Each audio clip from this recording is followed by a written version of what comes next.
અમદાવાદ શહેરના મણિનગર વિસ્તારમાં આવેલા કુમકુમ સ્વામિનારાયણ મંદિરમાં શ્રી સ્વામિનારાયણ ભગવાનની 244મી જયંતિની ઉજવણી કરવામાં આવનાર છે.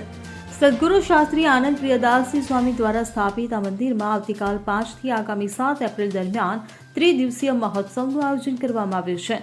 મંદિરના સાધુ પ્રેમવત્સલદાસજીના જણાવ્યા અનુસાર 5 એપ્રિલે સાંજે 4 થી 8 વાગ્યા સુધી સ્વામિનારાયણ મહામંત્રની ધૂન યોજાશે. 6 એપ્રિલે સવારે 7 થી બપોરે 12 વાગ્યા સુધી મહામંત્રની ધૂન થશે.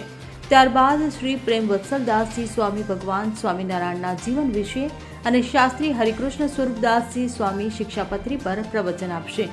સાંજે 3 થી રાત્રે 10 વાગ્યા સુધી સંતવાણી અને ધૂન યોજાશે. રાત્રે 10 વાગ્યે ભગવાન સ્વામિનારાયણનો પ્રાગટ્યોત્સવ ઉજવાશે. તો 7 એપ્રિલે શ્રી ઘનશ્યામ મહારાજનો પાટોત્સવ, મહાભિષેક, ભવ્ય અન્નકૂટ અને સંતવાણીનું આયોજન કરવામાં આવ્યું છે હોવાનું જણાવ્યું હતું. Bureau report CN24 news. હવે જુઓ દેશ દુનિયાની તમામ ખબરો તમારી આંગળીના ટેરવે. ઉઠાવો મોબાઈલ અને Google Play Store પરથી ડાઉનલોડ કરો અમારી CN24 ન્યૂઝ મોબાઈલ એપ.